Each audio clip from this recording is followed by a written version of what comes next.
So why'd you leave Boston? I've been on quite the adventure, little brother. I reckon it's got something to do with that girl. It's got everything to do with that little girl.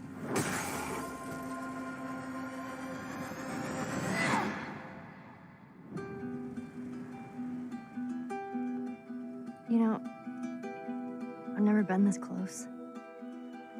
It's the outside. So is that everything you hoped for?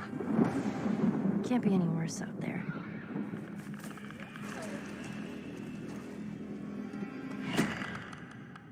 Can it? Once upon a time, I had somebody that I cared about. And in this world, that's good for one thing. Getting you killed. I can take care of myself. How many close calls have we had? I get into trouble down there. You make every shot count. I got this.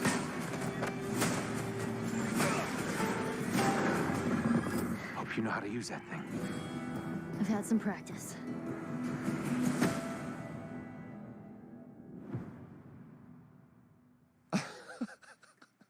Truly one of my favorite games of the past decade. Guys, what's your reaction to that? Yeah, we hadn't seen that yet. Yeah, you're watching it in real time. Yeah.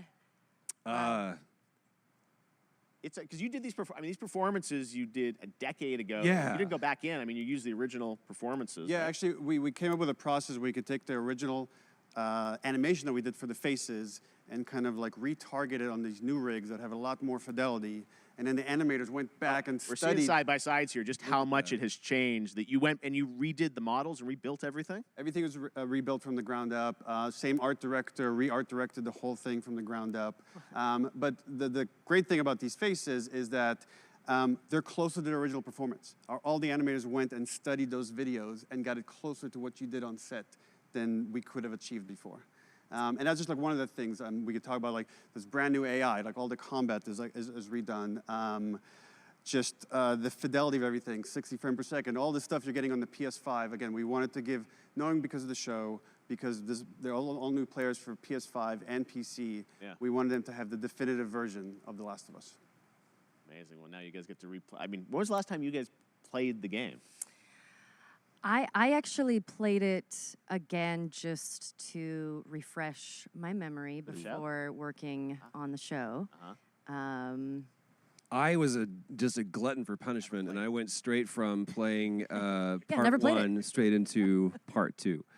And so the last time that I played literally would have been 2 years ago, since we're celebrating the anniversary of part two coming out. So I mean, it looks like I'm definitely going to be up for another playthrough with this. I can't wait to go back because it was. Oh, I can't wait. You guys did such an amazing job on that original game, and It's really, when you play it, when you see it in motion, it's really night and day from what it used to be. I imagine that think of The Last of Us 2 combat, but kind of that back in The Last of Us 1. Well, it's the whole, like, all the new animation system, the new AI system, everything we've learned on, like, Uncharted 4, Last of Us 2, we apply to this, again, to give that definitive version. Just to give a quick shout-out, this project is headed up by Matthew Gallant and Shauna Skye. Okay. And you'll hear a lot more about it and see a lot more about it over the coming weeks leading up to the release September 2nd on PS5. All right. And shortly thereafter on PC. We will look forward to it. Now, Neil, you've talked a lot about games directed by other people. What are you directing? You still making games? Still making games. Okay. I haven't given up my day job. It's a little early to talk about it. Maybe if someone in PlayStation wants to leak it, then we can talk about it now. Otherwise, we'll save it. But you do have a new project. Do have a new project, but we'll save it for another Summer Game Fest. Okay. Okay, well, we'll see. We'll try and save it. All right. Troy, Ashley, Neil, thank you so much for dropping by Summer Game Fest, and I am so excited that The Last of Us is returning, as you said, in September. So thanks, guys. Appreciate it. Thanks, Jeff. Awesome.